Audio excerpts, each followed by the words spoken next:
Hello and welcome to today's webinar, Advanced Content Management and Threat Protection for Today's Global Enterprise. Before we get started, there's a couple housekeeping items. If you have any questions during the webinar, there's a Q&A button at the bottom of your screen. We will be monitoring questions throughout the webinar and we'll answer any questions that you have during the webinar or follow up with you after. This webinar will be recorded and it will be shared with you after the event. And now let's get started. So I'd like to introduce our two speakers today, Cliff White, our Chief Technology Officer at Accellion, and George Prickich, the Director of Product Management at OPSWAT. So Cliff, George, take it away. Thanks, Ray. And hey, thanks everybody for being here on the webinar today. We're going to cover something called the Enterprise Content Firewall and Advanced Threat Protection Strategy, and more specifically, a joint partnership that we're announcing between Accellion and OPSWAT. And what this covers is something that's common or should be common to everybody joining us, and that is the Enterprise Content Strategy. So more specifically, how this new joint offering is going to supercharge that strategy across your organization and really empower your security operations team while enabling your end users to continue operating efficiently at what makes the business run. So just real quick, let's introduce who's presenting to you today. So like Wei said, I'm Cliff White, Chief Technology Officer at Accellion. Got about 20 years of industry experience, and I've managed software servicing upwards of about 400 million users a month in data centers that I built. And for the last decade, I've been focusing specifically on enterprise security software here at Accellion. And with me today, presenting the OPSWAT side of things, we're all fortunate to have George with us. George, why don't you tell the crowd a little bit about yourself? Sure, thanks, Steve. Hi, everybody. My name is George Prickich. I'm Director of Product Management here at OPSWAT. I have almost 15 years experience. I used to be a software engineer back in the good old days. Then I transitioned to product management to the dark side. I've been with OPSWAT for 5 years, mainly focused on Managed Defender, which is the topic we're going to discuss today. And I think the most exciting part for me is the fact that we're going to be able to present you our joint solution that's going to cover all your entry points and how content security should actually be tackled in any enterprise. Thank you. Great. So with that, let's talk about what we're going to cover. And we've already introduced ourselves, and we're going to go over the problem here. What is the problem that exists in the enterprise when it comes to managing content, and how it's communicated with the outside world, and how do you safely bring information back into the organization? Then we're going to introduce each company individually and talk a little bit about what the content firewall brings to the table and what Metadefender brings to the table. And we'll follow up with the joint solution. What happens when you put them together in one installation, and what benefit does that bring the organization? So we'll start with Accellion. And Accellion has been around for about 20 years, a pioneer enterprise software world, headquartered in Palo Alto, but amassed over 3,000 enterprise customers globally. And in that 20 years, we've managed to continuously innovate and transform what's possible for companies that put the content security of their organization at the forefront of what's important. And now with the development and the release of the world's first content firewall, we're going to continue that tradition of innovation and provide the world's top enterprise companies with a solution that puts their specific security needs and business needs first. So now a little bit about OPSWAT. George, why don't you tell the group about what OPSWAT offers? Sure.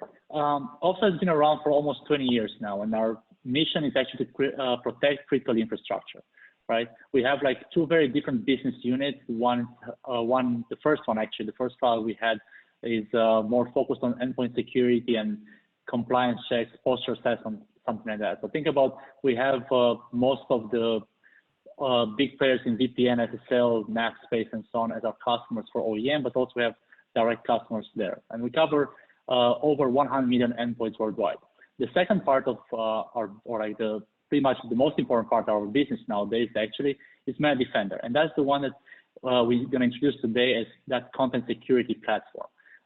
Originally, that was built almost 15 years ago as a malware analysis tool. So that was heavily consumed. Think about like all the threat organizations in the world, being state or enterprise organizations, incident response teams, and so on. Pretty much malware analyst was our main user persona. But then we took that initial, let's say, product, and we tried to position more and more towards entry points in the organization, data entry points. So we build more a cross-domain solution. More and more governments are using it to move data from low to high.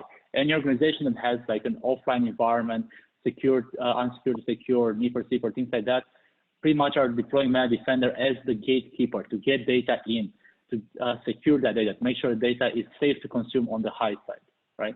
And then we look at a lot more entry points in the organization. File upload security is one that we're highly successful right now. So let's say out of top 10 banks in the US, seven of them are using it exactly for this use case, where people are submitting files, forms, think about like insurance forms, things like that.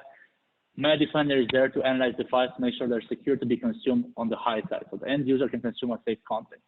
Email security, same thing. We're able to process all those files. And the most important part here, I think, is the fact that we are looking at all these entry points for data and for us to be able to analyze those entry points. And this is what is making so successful this partnership with Accellion, because they're looking at exactly the same data, but they're able to aggregate everything, and that's kind of what we're going to try to discuss in this webinar.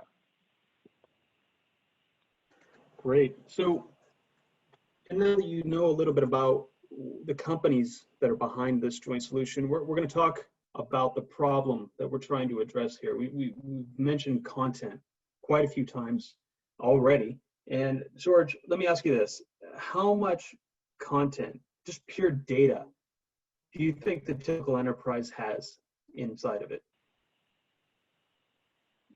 I think it depends from one organization to another. So it's rough, I don't know, we can throw a number like, I don't know, 100 terabytes or something, but it's like, depends on size of organization, depends on a lot of items there. But you're right, it does. And it depends on the what important part is like growing. Exactly. Yeah.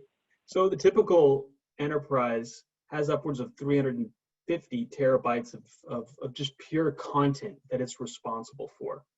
And that's, you know, taking into account global enterprises.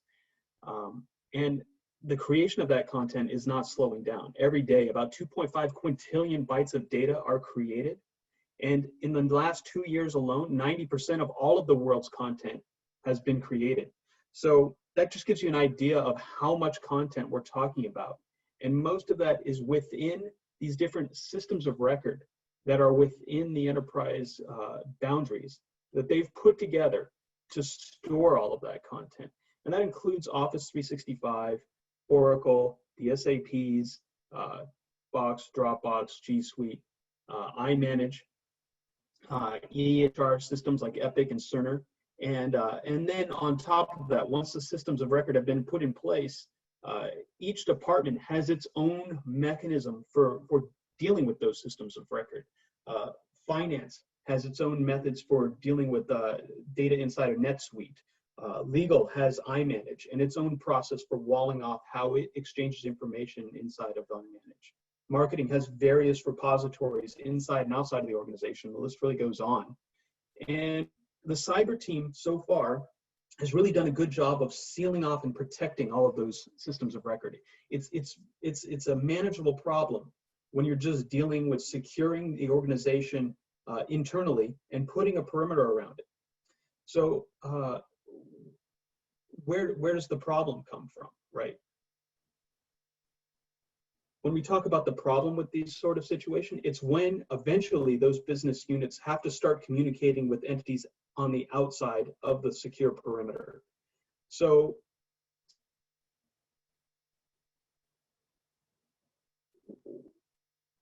what is the issue here? A lot of times, you know, the legal team needs to exchange with outside parties. The finance team needs to send finance data to auditors. The marketing team is eventually going to have to communicate with a design team outside of the company, and they're going to get responses back into the organization. And the problem is, all of these different departments around the organization are eventually going to come up with their own methods for exchanging or bringing that information in efficiently. Because let's face it, they want to get their jobs done. And the cyber group, the governance group, the CISO group inside of the enterprise is going to start losing visibility with all of these unique systems and unique ways of circumventing the secure perimeter that's been put around it. And you eventually have no idea of what's going on. And what this leads to is inefficiency, because every group is coming up with its own way of doing business and exchanging information, which will eventually lead to something going wrong. And that could lead to a compliance fine, exposure to malware and ransomware, loss of intellectual property, and ultimately a lot of bad press. So, in order to get an idea of the magnitude of the consequences here, we look at one of the big issues, and that's ransomware. When you bring in content from the outside using these unmitigated data transfer streams, you risk bringing ransomware into the organization. And just last year alone, the biggest, most common ransomware was a program called Ryuk. And a typical ask from a ransomware attack was about $377,000 per instance. And that happened 204 million times over the course of the year of 2018. And it's predicted that by 2021, these attacks are going to add up to a bill of about $20 billion worldwide. So this can affect every industry. Every industry has information that attackers want inside of these systems of record. You've got PHI, you've got finance data, you've got intellectual property. And it's a big deal if hackers can get to that information. Last year, one of the big attacks was on a US city, right?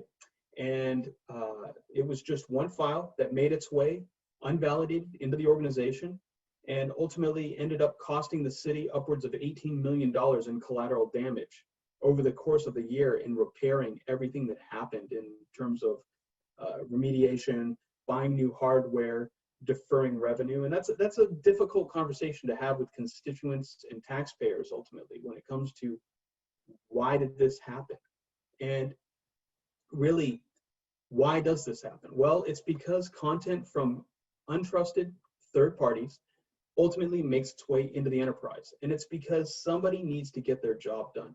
Every one of these business units has people that are trying to accomplish their job and do it really well. They're not trying to do anything wrong. They just want to bring that data in. And a lot of times that data is going to make its way in, and it's going to be, eventually, it's an untrusted piece of ransomware is going to make its way into the organization. So how are organizations solving this problem? It's not like they're not dealing with it. I mean, they are dealing with it. George, IT budgets are continuing to grow and companies are making investments here. Security is a top priority, even in this time of crisis. And when we look at the problem, we kind of split it up into two specific verticals. That's the data channels where the content comes in. How do you manage access to that content, and how do you bring it in consistently? And then how do you validate that content? That's how do you make sure that the content does not contain anything that's malicious? So on the application side and on the data channel side, what happens is IT tends to look at this in a more of a tactical way, and they implement a unique kind of solution for every different medium that needs to bring in a file from the outside world. In order to monitor that and to secure it, you come up with a new solution. This leads to a lot of different problems. First of all, you're making it very difficult to get any kind of consistency on how you monitor all of these transactions, because you've got a different route in and out of the organizations with all of the variety in software. Second, you're increasing the overall cost of how you're implementing all of these solutions just because you're growing your software footprint. And then you're creating inefficiency in the organization because there's just pure variety of the way people are doing business. And these are things that we want to mitigate by changing the way people are implementing a solution. And that's even before you've gotten to the point of validating whether that is indeed malicious or not. So George, maybe you can take us through what happens on the the content side of things? Sure. As Steve mentioned, like we have all these connect solutions where we're trying to like collaborate, right? Like each department, each team uses different stack if you want. Like email, it's across the organization, but maybe Salesforce is used by your sales team, or like support team, you have, I don't know, NetSuite for accounting and so on, right? Especially like in these times, and I think this is like a perfect example where like we try to push as much as possible all our workforce to work remote, right? Work from home. And for that one, you have to bring a lot of new technologies, a lot of new solutions in-house to make sure that business continuity is not affected. And again, anything that is more like a solution that offers you an easy way to like, I don't know, give your employees, empower your employees to do their job, regardless of if it's in the office or not, the perimeter is gone, right? So from that perspective, working from home or work from the office is almost the same thing. But the entire idea is that those solutions are going to pretty much restrict you on the file types. It's going to say, okay, for us to be able to make sure we're safe, security functionalities like role access, I'm going to give you maybe, I don't know, some user permissions, things like that. However, for files, not a problem. I'm going to restrict to images and PDF, for instance. I'm going to restrict it only to Word docs and PDFs or something like that, right? And then no binaries, no executables, so you shouldn't be concerned. That's not necessarily the case. The entire idea of having productivity documents, collaboration, is that you're building a huge ecosystem of files, right? We're living in a digital era where all the files that are being exchanged nowadays are mostly like productivity documents. As Steve mentioned in the beginning, we're building a lot of new data on a daily basis. Like more and more, it's tripling and so on, almost like every day. From that perspective, you need to look at like what files are being shared, how they're being shared, what's actually in those files. And more important for me is also the fact that all the vendors are providing these file types, these tools, let's say, for you to build that data, gives you a lot more new feature set, enriches, let's say, the usability of that product, but also the functionality of the final file. So if you had like a PDF 20 years ago versus a PDF today, it looks totally different, right? It's not just about like, I'm going to put some context and content, and an image there and done, it's static, nothing happens. You can put a lot of things in a PDF. You can put a JavaScript. You can put actually, I don't know, even a Swift file, a Flash file. You can put all the embed docs, attachments, and so on, what you want, right? In Office documents, I think most people are concerned about macros, right? Like those are the ones that make the headlines. Those are ones that are highly popular. But there are so many advanced attacks that are not even using macros. They're not relying on, because let's say as an organization, maybe I'm going to block anything with macros, but that's not even covering. Maybe it's going to cover 70% of it. But again, to this example, one file is enough. One attack is enough, right? And again, if someone actually wants to get in your organization, they can spend time in that reconnaissance step to actually understand a bit better how your organization is handling these files, what your organization is trying to do to prevent the breaches, and then they're going to adapt, right? So each of these file types, each of these functionalities that are, again, built to enrich the user experience for the end user, the ones that are consuming the file. Think about like the nice reports you get in the PDF and so on. Those are the functionalities that can actually be leveraged to actually go ahead and result in data breach, right? The entire idea, and if there's one takeaway from my presentation, right, from this presentation that I want you guys to understand is this: like any functionality that is active content in a productivity document can and will be leveraged to actually generate a malicious payload, right? Regardless if the file itself is malicious or it's trying to exploit vulnerability down into PowerShell, ping weird URL or IP and so on, doesn't really matter. The entire idea is at the moment you have the ability to attach active content, the ability to actually run a script when you open a file, that's already a little bit late, right? If you already rely on the fact that, I know, my endpoint product is going to detect that one, that's way too late in the chain. Like you need to be able to prevent right from the gateway, right from the entry point in the organization. And that's the part that instead of shifting right and responsibilities, right, and rely, yeah, endpoint's going to take care of that, you need to make sure you're preventing right from the beginning. And that's kind of like the discussion that we have. Like you have all these productivity documents, everything that's being built in your organization can and will be used eventually to generate malicious content.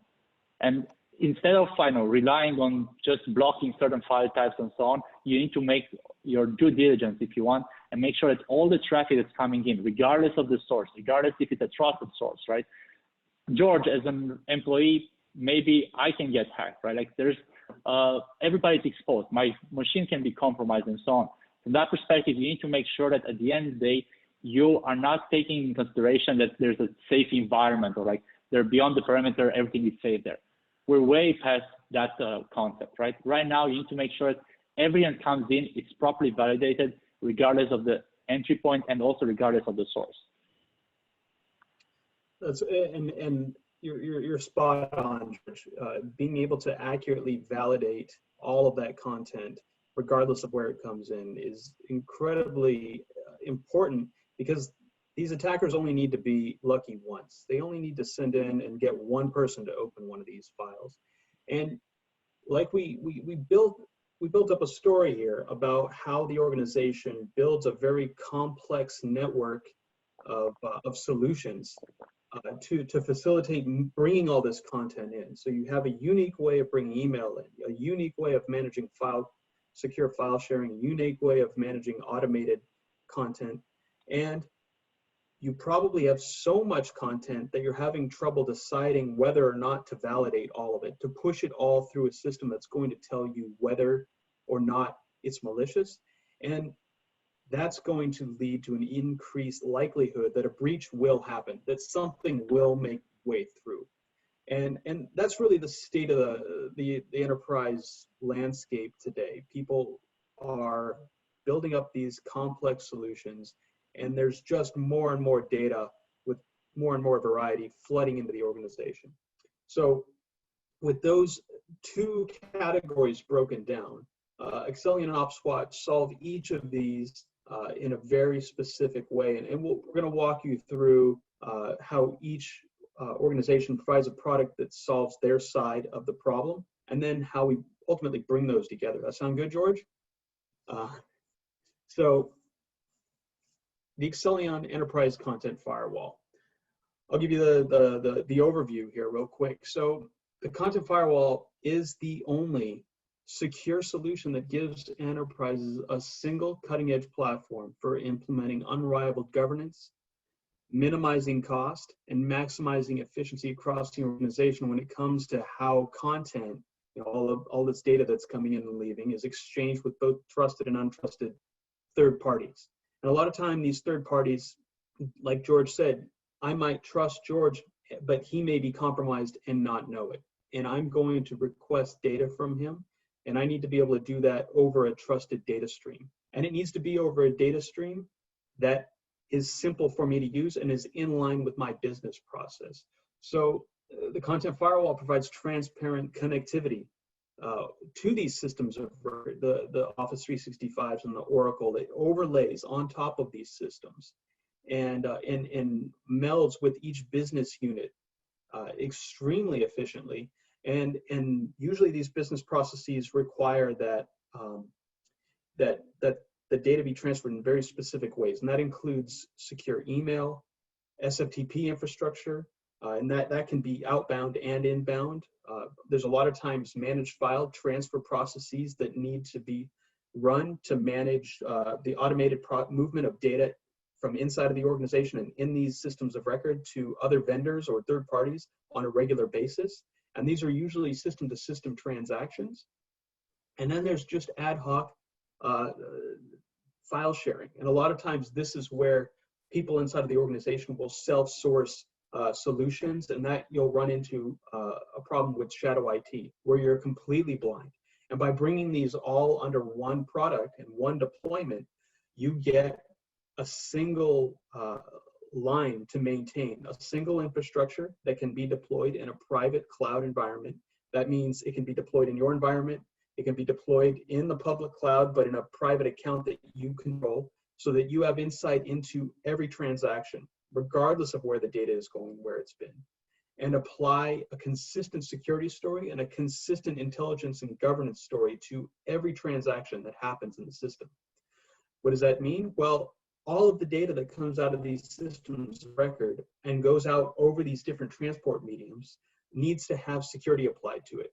And when you have a different mechanism for each use case, a different way of monitoring email from how you monitor managed file transfer, like we talked about, that increases complexity. By bringing that into one platform and having one integration point, you simplify the whole operation.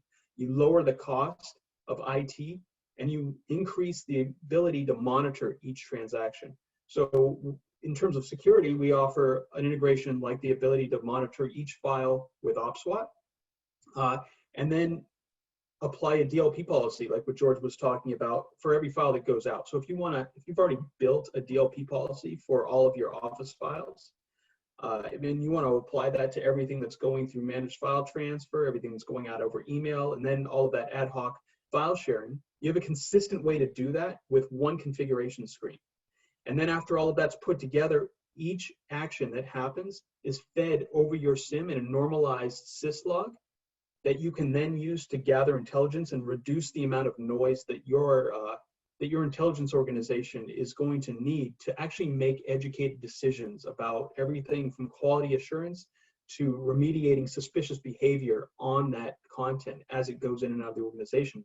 Because ultimately what we'll do is provide you with an intelligence map that can show you exactly where your data is, exactly where it's being shared from, over which data stream, and who's doing that sharing, all in one compact form factor that can be deployed exactly in line with your organization's security needs. So that's the app simplification and the content management side of the fence. Now we're going to let George describe how OPSWAT manages the content validation side of things. Sure. I think the easiest way to think about Metadefender is a file analysis solution, right? You just submit a file and we're going to be able to analyze it from all different possible angles. Depending on the file type, we're going to have different technologies, different modules within our product to look at that file and provide you a clear assessment of if that file is safe to be consumed, if it should be consumed, and if there's any risk for you to actually consume it, right? So as I explained right in the introduction about OPSWAT section, it's pretty much the same as, let's say, Metadefender was built as that malware analysis solution. And that's where we had that multi-scanning, or like we still have the multi-scanning as like one of the main functionalities. But right now, it's not the most important one. And I'll touch on that one in a second. The entire idea is that for the multi-scanning, we OEM all these vendors. So we have like up to like 35 anti-malware vendors. We keep adding to our platform to be able to analyze and detect malicious files, right? And this is like amazing when it comes to all known bad. We have actually vendors that have also like machine learning, AI in them, or even, I don't know, heuristics, simulation, and so on. We have all these kind of like different vendors that have their own different techniques to detect malicious samples, right? And each of them are like kind of different geolocation and so on. The advantage of multi-scanning is the fact you're going to be able to detect faster and more reliable any malicious file, right?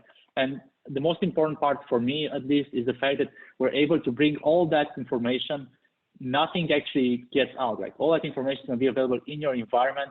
No hash lookup is being done in the vendor's cloud, or no information, metadata is being shared, and so on. So from that perspective, everything, no privacy concerns for you. Everything is being analyzed in your own environment. And that's like one of the main key selling points for us, right? What we are providing, you deploy it again. It can be in your environment on premise, can be in the cloud, AWS, Azure, and so on. It just needs to be deployed in a VM. Now, as I was mentioning, this was, let's say, legacy, more of like the most popular functionality. It is still one of our main modules, but the one that grew a lot for us and the one that I'm trying to promote as much as possible in this webinar is a deep CDR. The one that I actually explained in the previous slide about that active content productivity document that might drive malicious behavior, right? This is where we actually have the solution for that. The multi-scanning is going to be able to detect known malware samples. We have signatures, or we have some heuristics and so on. But it's quite easy to repackage and actually try to bypass this multi-scanning solution. There are examples where threat actors are actually trying to use online multi-scanners and so on to like try to see how they can bypass and then actually go and target organizations, right? This is where deep CDR actually doesn't rely on detection.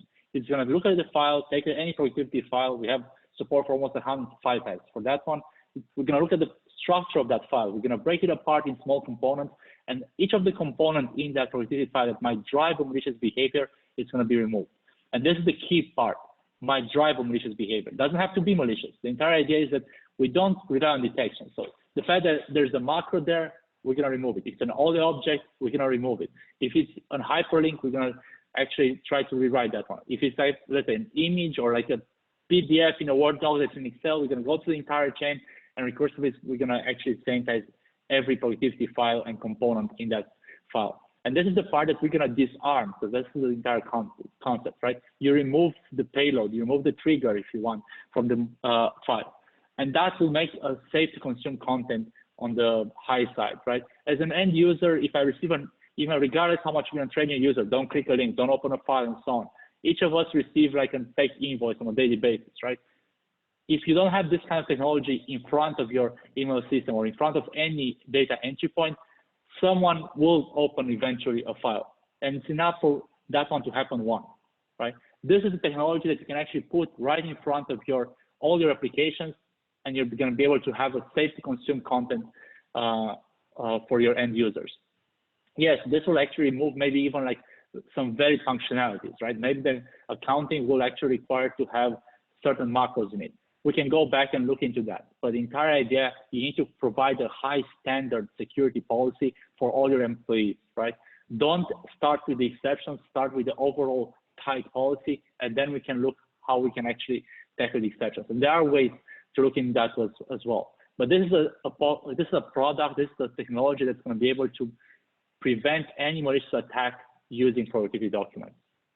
And this is very important for getting data in. The same thing for multi-scanning. We're trying to be the gatekeepers and to provide a safe to consume content on the high side, right?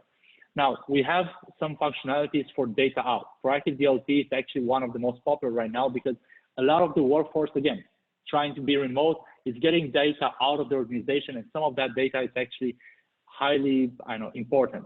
It might be actually ending up in violations of like leaking PI information, PHI information, like even intellectual property, right? And that's the kind of information you want to be able to detect and also redact. You want to make sure that you have all the policies in place that if you're sending something out that you shouldn't, that information is going to be redacted, regardless if it's, it was something the end user intend to do or was by accident, right? You want to have that system in place.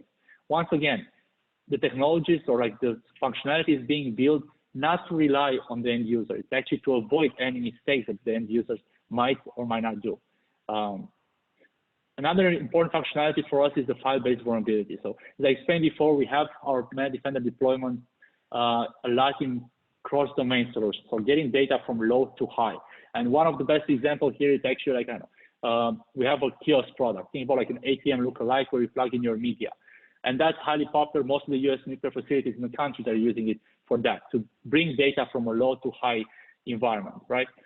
That one is highly relevant in this use case because the entire idea is that they're bringing firmware updates, they're bringing application updates and so on. They want to know what is the risk they're being exposed when they actually bring those files in, right? Maybe the file is not malicious, but the fact they're going to deploy an application that has like a critical known vulnerability, they should reconsider. They should actually try to get the updated version from that application instead of deploying the one that might actually be able to be exploited. And all these kind of like modules, and we have quite a few more, but the entire idea that I want to understand is that we have different technologies that are looking at each file and provide the relevant information for that, right? So again, getting back to the discussion with Cliff at the beginning, like you have all those entry points that are coming in the organization, right? Each of those use cases have something unique to them, right? Each of those use cases allow different file types or expect different configurations, maybe have different file size limitations, maybe have different access limitations and so on. Based on that, you're going to be able to configure the workflows within our product to have different policies for each of those entry points if you want. Again, make sure you're handling as tight as possible. Increase your security standards by deploying solutions that they can actually tackle from the beginning, not wait all the way to the end until the file reaches the endpoint. And again, from a Defender perspective, we're trying to embrace all the possible technologies to look at a file in a static and even dynamic manner. For us, the idea is to provide a scalable and fast solution to actually, analyze any file within milliseconds and seconds at most. And that's pretty much what Defender is today. Which is extremely impressive. And we've talked about two specific ways of solving two extremely important issues within every enterprise. And that's, how does the data get in? How do you secure those channels? How do you make sure that they're efficient for each particular business unit within the organization, that they can use them transparently and simply? And then how can you efficiently and scalably verify all of that content? These are two problems that Accellion and OPSWAT both solve individually. Now, what we came here today was introduce a joint solution. How can you get both of these solutions at the same time? Tie them together in one compact, efficient deployment where you'll get the consolidated security, the integration, the visibility globally across email, file sharing, SFTP, of course, inside of your mobile devices, regardless of where the people are, and apply consistent verifiability of trustworthiness to every piece of content, regardless of the type of content, and get people operating at the speed of business. And why do I say that? I have an example of a healthcare company that implemented this. And this is a very large healthcare organization, and they're doing a drug trial where they need to gather a lot of information from people taking part in the study out in the world, right? These are people who aren't technical. They may or may not have any understanding of what's going on their computer, and they've been asked to send in the results of their drug trial study back into the organization. What happens is they fill out an Excel spreadsheet with their thoughts and what's going on with them when they take the drug, and they send it back in. And when you're bringing in a lot of information that could potentially contain macros because it was created on a compromised device, you run the risk of bringing malware back into the organization. So when you can put the content firewall at the edge of the perimeter and make sure all of the people taking part in the study are passing the data into the content firewall, you allow the receivers on the inside of the organization to very efficiently ingest all of that information safely, because they're ensured that each document, each Excel spreadsheet, before it's released into the organization, has passed the OPSWAT malicious software test before it's released and allowed to be brought into the organization.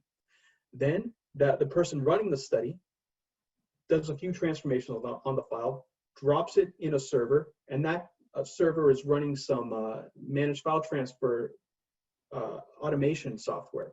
And that's going to move it out into another location within the organization and possibly distribute out to other researchers outside of the organization. And because it's all going through the content firewall, it again can be trusted, and you get tracking of everywhere that it went along the way, and ultimately tracking where it went when it left the organization. So you can make sure that a malicious third party didn't accidentally get access to this content.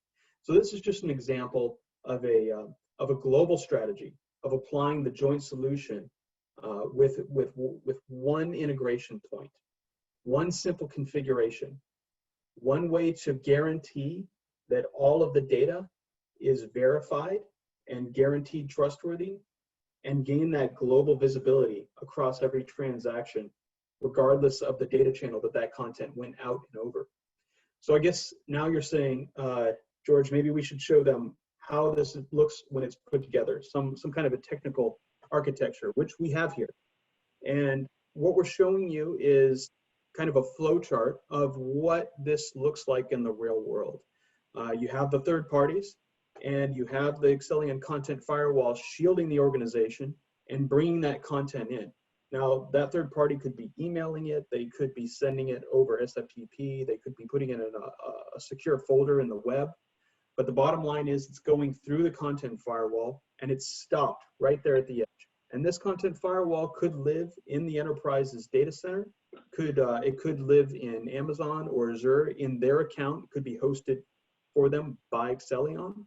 There's a number of different secure hosting models that allow this to live in pretty much any situation. So after the file is stopped in the Accellion infrastructure, it's sent off to OPSWAT. And that's where, George, maybe you can explain a little bit what happens after it's sent over that data channel there. Sure. On the management side, you're looking at like the file that's being uploaded, right? Like for us, it's a matter of like identifying the true file type. That's item number one, right? We don't rely on the file extension. We don't actually, I don't know, if there's like a spoof file that's trying to fake the system, that's not going to work. We're looking at exactly what's the true file type. And based on that, we're gonna have different transitions, if you want, different states, right? So the important part for us is to understand, okay, is this a PDF? Is this a Word document? Is this an archive? If it's an archive, we're gonna go extract all the files in the archive, push it back to the queue, and analyze each of those files independently as well. More important, we're doing exactly the same thing with productivity documents from Office Suite. So XML-based documents, XLSX, DocX, and so on are archives. So we are opening those ones as well, take all the embedded files in it, push it back to the queue, analyze them independently, right? And that's a huge factor that improves detection as well, right? The fact that a lot of malicious actors trying to disguise in archives, even like encrypted archives and so on, the files, that's the part we're trying to prevent, right? Now we're actually looking, okay, we know the true file type, let's say it's a PDF. We're gonna go and actually try to analyze everything that we can about that PDF. We're gonna actually check if there's a null malicious hash that we have that you can define your own list of like reputation hashes, or if not, we're gonna go and actually scan it entirely, right? We're gonna pass it to all the anti-malware vendors that we have as part of the package license. And again, this can vary. We have like multiple packages up to like 35 engines on in our solution. The entire idea is that once we are looking at that file, each of those engines is going to work in parallel. And this is the key factor, right? We are submitting, we have all the SDKs from the vendor, so we can actually work in a high throughput environment. We have like, let's say 20 files being processed in parallel by each of the vendors. So if you have like 35 vendors, the analysis time will be the least efficient, the slowest engine plus a small overhead. So we're not going to have each vendor running it in a serial manner. We're going to actually push that file to all the SDKs and get an answer within milliseconds, right? So the analysis itself can, in general, can be something like 50 to 100 milliseconds per file, can be up to like a second, depends on like what files we're looking at, what configurations, what engines, and so on, right? The entire idea is we're trying to keep it under 1 second for sure. Then we're going to move to like the next step, and we're looking at what we can do with that PDF, right? And this is where like content design and construction comes into play. The entire idea is that we take that PDF, look the entire file structure, remove the embedded objects, remove the JavaScript, hidden things, and so on, sanitize images in it. Maybe the image itself, it's malicious or has something malicious in it, signography and so on. We're sanitizing those ones as well, package everything back together, right? We can actually go and redact that file if that configuration is being active. So we're looking at all these different angles, how we can analyze the file and provide a sanitized, safe to consume copy at the end, right? And the most important part, I think, is you need to look at this solution as like an analysis funnel. The fastest technologies at the top, the slowest ones towards the bottom. And the entire analysis, we're aiming to have like a fast throughput of up to like a second, up to like 2 seconds tops or something like that per file, depending on your environment for sure. But the entire idea is that we're trying not to be something that's going to block your productivity environment. It's going to block the collaboration for minutes or even hours. Everything needs to happen within a second. Once we have that result, we pass it to Accellion. But the entire idea is that, yes, we can pass more of like thumbs up, thumbs down, consume it or block it, right?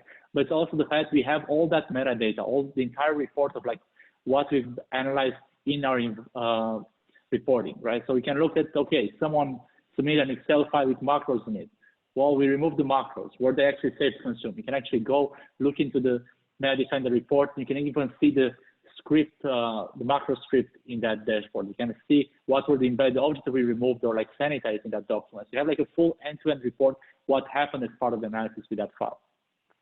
Again, we have that report available. It can be passed to any REST client. Accellion can consume it as well, but the entire idea is for you to be able to have a lot more context on what happened, not just thumbs up, thumbs down.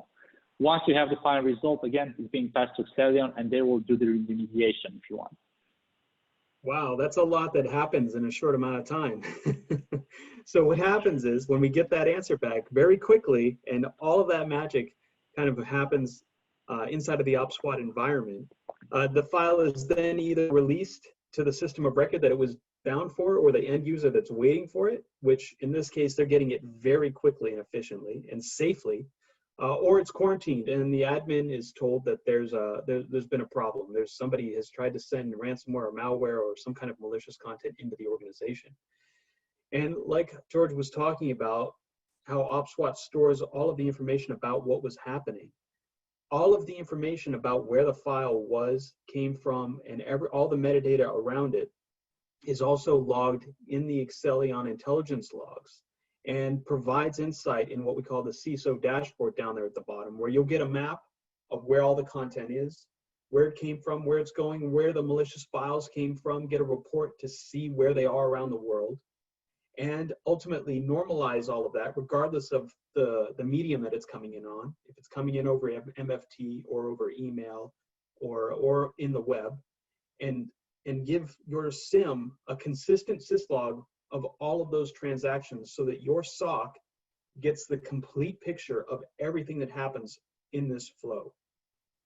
And that's what we talk about when we're talking about supercharging your content security strategy.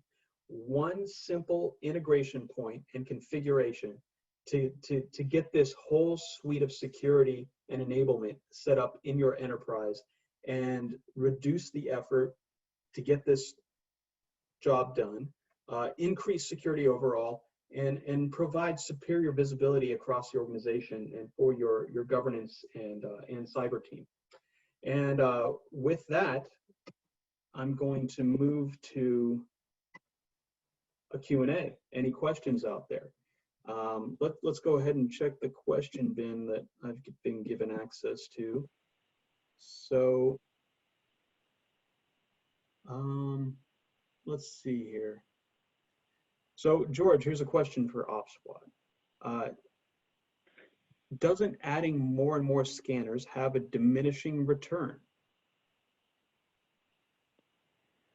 So the way the multi-scanner works, again, from throughput perspective, it does impact a little bit, right? Multiple engines, that means that time might actually increase. Not all the SDKs have exactly the same behavior, but the entire idea is that from my perspective, there are benefits and there's a potential like drawbacks. So it needs to be kind of like a compromise, but for me, it definitely pays off on the benefit side. So to give you an example, right? Like you add more engines, that increases the detection ratio. The important part here is that a lot of people are looking at the anti-malware vendors as, let's say, you look at testing labs worldwide, they're saying, okay, McAfee, I don't know, Symantec, Crosshair, they have like 99.999% detection or 110% detection, right? The entire idea is that you see huge numbers in detection, you say, okay, I'm safe with only one AV. But that's for the endpoint AV, the one that's actually seeing all the context, right? I open a file, I have like minutes to understand the behavior and so on and act upon it. This is a static environment. I need to give you an answer in 50 milliseconds, right? And this is where you're actually gonna go and try to analyze the file in a static. I'm just looking at that file based on what's in there. Either I have a signature, maybe I'm gonna do some heuristics, maybe I have like a small simulation or like some ML models and provide an answer. And again, adding a lot more engines gives you a way better detection ratio. But at the same time, it's gonna increase a little bit the processing time as well. It can add a little bit more on the false positives rate, right? So like the more engines you have, false positive might increase as well. But again, you're talking about like maybe a couple of files out of like a million files, right? So it's better for you to block 2-3 extra files that might be malicious than actually allow them in. And from that perspective, again, like from my perspective, it's very important to have more and more engines to be able to go and get as close as possible to 100% detection in a static environment, right? I'm looking at the file as it is, and I provide you an assessment within a second. More engines I have, I'm going to be able to provide you a way better detection ratio than having less engines. So it's a compromise of like speed and accuracy, if you want. Absolutely. Our recommendation is always to go for the, it needs to actually go and try to get as much as possible close to 100% detection. Don't try to be satisfied with like 70% just to tick a box to say, yes, I scanned the files and that's it. Right, so adding more variety to get more perspectives on whether something's actually good or bad, which is great. I see another question here. It says, is the integration secure and encrypted? And the answer to that is just simply yes. All aspects of both products are secure and encryption. And I can speak for the Accellion side of things. It's a secure appliance, which means it can be deployed in the environment of your choosing. So you'll get the virtual machine and you can deploy it into your data closet or your data center or your Accellion or your Amazon or Azure data center. You can also choose from FedRAMP or FIPS 140-2 versions of the product if you need increased compliance. And then once the appliance is deployed, encrypted drives are deployed within it, so that even if you're on your own encrypted infrastructure, the data store itself is an encrypted block within the product. So you're getting multiple levels of security throughout the system itself. And then when it comes to passing that data off to the OPSWAT meta defender, all of that's going to be encrypted as well. And George, maybe you can say a few words about the encryption and security of the OPSWAT deployment. Sure. Depending on like the integration point, let's say if it's ICAP, there's a way to encrypt the traffic. If it's actually directly HTTPS for the REST API, definitely you can set up that in the product. Our recommendation is always try to push for HTTPS, right? So you can actually easily go in the product, put your certificate in, and you're done. HTTPS is configured. You have TLS 1.2 support. We're actually going right now through the common criteria certification as well, where FIPS 140-2 as well is important. So from that perspective, we are doing everything we can to ensure that encryption, not just for data and traffic, but also data at rest. For data at rest, Meta Defender is not necessarily a product that's actually storing data in, right? We have a mechanism to store particular files in the quarantine section. There's a small quarantine section where you can actually go and try to understand, okay, what's the report for this file? If I should submit it to Meta Defender Cloud for further analysis, more engines, sandboxes, and so on. Or maybe I need to, like, I don't know, download it and fire a ticket for my incident response team, right? But other than that, Meta Defender doesn't store files. Again, this is a file analysis, like high throughput file analysis solution. We're not trying to keep anything data at rest. Our goal is whatever it's flowing in is to be encrypted. And as part of the analysis, we're actually retrieving the file. We have a lot of I/O, especially thinking about like archives to be extracted and so on. We need to put the files on disk, provide to the engines, and within a second, the files are deleted as well. So we don't keep the files. We're not a repository for that.